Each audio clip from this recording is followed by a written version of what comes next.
Assalamualaikum warahmatullahi wabarakatuh. Alhamdulillah, wassalatu wassalamu ala rasulillah, wa ala alihi wa ashabihi wa mawalah, amma ba'd. Teman-teman sahabat yang berbahagia dimanapun eh, kita semua berada. Mudah-mudahan Allah Subhanahu wa Ta'ala selalu memberikan kita kesehatan, kesempatan, yang dengannya kita mampu memanfaatkannya dengan sebaik-baiknya. Teman-teman sekalian yang berbahagia, dalam rangka membumikan nilai-nilai moderasi beragama, kita, teman-teman sekalian, banyak menghadapi tantangan.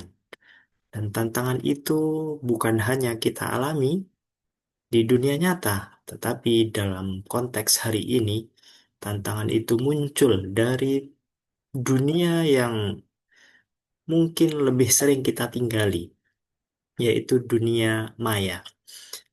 Di tengah tantangan itu, banyak sebenarnya saudara-saudara kita, teman-teman kita, masyarakat Indonesia yang belum menyadari bahwa tantangan dari dunia maya itu lebih kuat mengancam kehidupan kerukunan antar umat beragama, bahkan juga kehidupan sosial kita jadi terancam gara-gara pengaruh-pengaruh dunia maya.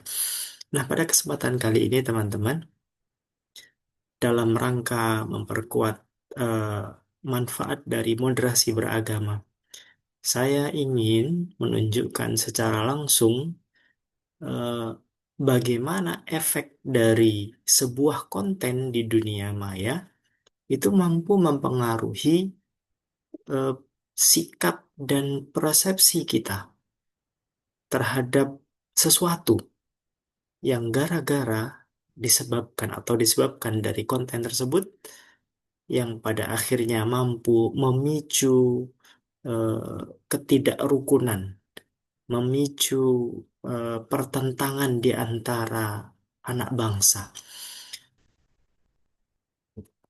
Eh, izinkan saya mengirim share, izinkan saya menunjukkan sebuah video.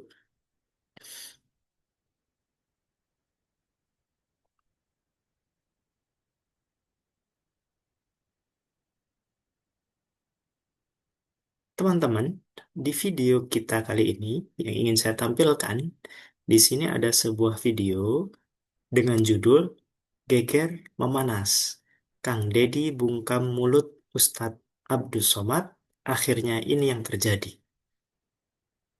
Kita akan saksikan sebentar, walaupun tidak full, nanti akan saya simpulkan. Jadi teman-teman bisa menonton secara pribadi apa isi dari video ini. Assalamualaikum warahmatullahi wabarakatuh. Selamat datang di saluran kami. Jangan lupa like dan subscribe. Dan tonton sampai selesai, karena banyak hikmah yang bisa kita ambil. Semoga Allah memberkahi setiap kebaikan, dan memberi pahala berlimpah. Baiklah, langsung saja kita mulai pembahasannya. Langit Bandung sore itu mendung, seolah menggantungkan sesuatu yang belum selesai. Ribuan orang memadati lapangan alun-alun, mengalir seperti sungai manusia dari segala penjuru kota. Di atas panggung megah berhias lampu dan tulisan kaligrafi besar, Ustadz Abdul Somad berdiri tegak dengan sorot mata tajam dan suara yang menggema ke segala arah. Ceramahnya bertema, menjaga akidah di tengah ujian zaman, tema yang langsung menggetarkan hati para jamaah. Suasana semula tenang dan penuh hikmah, hingga pada menit ke-27 ceramahnya, UAS mengubah nada.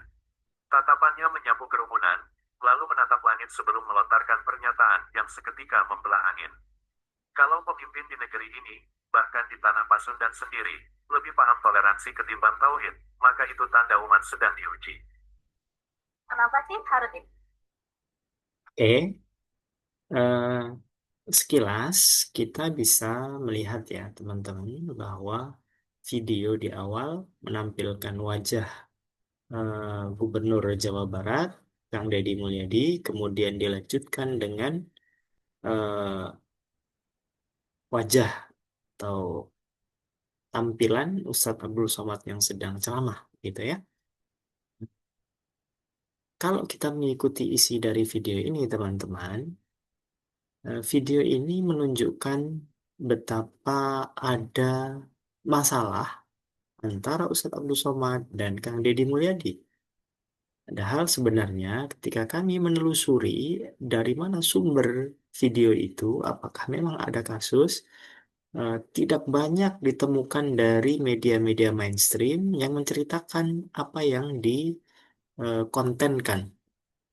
Nah, di sini dari poin pertama, eh, sumber beritanya ini belum tentu valid, teman-teman. Namun ketika netizen melihat apa yang tampil di eh, judul, orang bisa saja lalu menyimpulkan dengan cepat bahwa ada pertentangan antara Ustadz Abdul Somad dan Kang Deddy Mulyadi. Nah, di sini adalah masalah yang ingin saya sampaikan kepada teman-teman sekalian. Bahwa kami secara pribadi sering menemukan bahwa banyak konten-konten yang seperti ini karakteristiknya melakukan eh, benturan-benturan antar tokoh, membenturkan pendapat-pendapat antar tokoh yang sebenarnya pendapat-pendapat itu belum tentu berbenturan gitu. Sehingga apa yang terjadi? Netizen atau penonton yang memiliki kesukaan, kecintaan terhadap salah satu tokoh yang merasa dirugikan, yang merasa dipojokkan, itu kemudian lalu membuat pembelaan-pembelaan di komentar. Begitu juga dengan eh, netizen atau penonton yang merasa senang dengan salah satu pihak, dia akan mencoba membela eh, tokohnya melalui komentar-komentar. Padahal teman-teman para penonton ini belum tentu menelusuri kebenaran dari isi berita. Nah, ini salah satu contoh betapa eh, mudahnya masyarakat kita, bagaimana saudara-saudara kita diadu domba dengan cara yang sangat mudah sekali. Dapat kita lihat teman-teman melalui eh, komentar di sini tidak ada satupun atau bahkan sangat jarang komentar yang isinya eh, menyalahkan admin, menyalahkan eh, konten kreator yang mengadu domba. Kebanyakan membela salah satu pihak, gitu ya. Nah, dan lucunya ini teman-teman, di dalam deskripsi konten itu terlihat bahwa eh, pembuat video mengatakan video ini dapat kita baca ya. Nanti teman-teman boleh membaca atau membuka konten yang tampil di layar. Saya bacakan video ini dibuat untuk tujuan hiburan. Meskipun terhadap unsur fiksi atau mengambil tokoh-tokoh terkenal semata-mata untuk tujuan yang di dalamnya terkandung hikmah dan pelajaran yang bisa diambil. Tidak ada maksud untuk menyinggung pihak manapun. Semoga bermanfaat dan menghibur. Hmm. Pemilik konten sudah mengatakan bahwa video ini dibuat untuk tujuan hiburan. Namun, yang jadi masalah adalah tidak semua masyarakat kita membaca dengan detail deskripsi. Kebanyakan hanya melihat judul, lalu ikut komentar. Bahkan mungkin belum sampai menonton sampai selesai apa isinya dan belum menelusuri apa isi video, kemudian dilanjutkan dengan komentar. Nah, ini teman-teman merupakan video yang sangat kontraproduktif. Di lain sisi, kita ingin menjaga betul-betul bagaimana konsep, bagaimana tujuan moderasi beragama. Ada 9 kata kunci moderasi beragama yang ingin dijunjung tinggi. Yang pertama, kemanusiaan. Yang kedua, kemaslahatan umum. Ketiga, adil. Nomor 4, berimbang. Kelima, taat konstitusi. Enam, komitmen kebangsaan. Tujuh, toleransi. Delapan, anti kekerasan. Dan sembilan, penghormatan kepada tradisi. Ada poin yang memang betul-betul lemah pada masyarakat kita. Apa itu berimbang? Ini adalah salah satu kelemahan yang dimanfaatkan oleh para konten kreator yang tidak bertanggung jawab untuk mendompleng, untuk mencari sebanyak mungkin penonton. Bahkan kalau teman-teman lihat kembali, berapa banyak penonton di video tadi? Ada 1,5 juta teman-teman penonton. 1,5 juta yang telah menonton video yang saya share tadi. Kemudian di dalamnya banyak perdebatan-perdebatan di kolom komentar yang sangat tidak produktif. Ini eh, kehidupan beragama, kehidupan berbangsa kita pecah gara-gara satu konten yang kurang, yang tidak bertanggung jawab.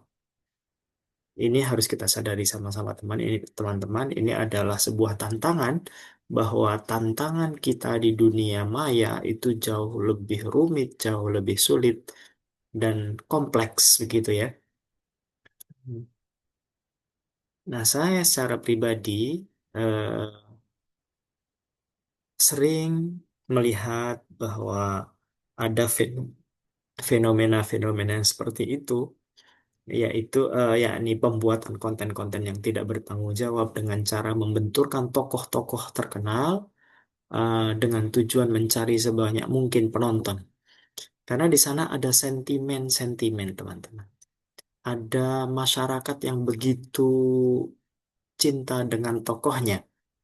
Dan di antara tokoh-tokoh itu ketika ada ketersinggungan sedikit, mereka akan mencoba meramu, memframing bahwa antar tokoh itu ada perselisihan.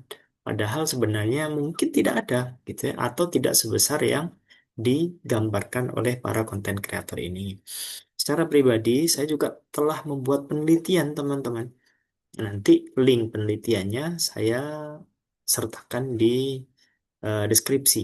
Teman-teman bisa baca. Penelitian saya juga tentang hal yang sama. Saya meneliti sebuah konten, yang konten itu isinya mengadu domba. Mengadu domba, kemudian bahkan penontonnya luar biasa banyak, subscribernya banyak. Nah, ini menunjukkan bahwa tantangan untuk eh,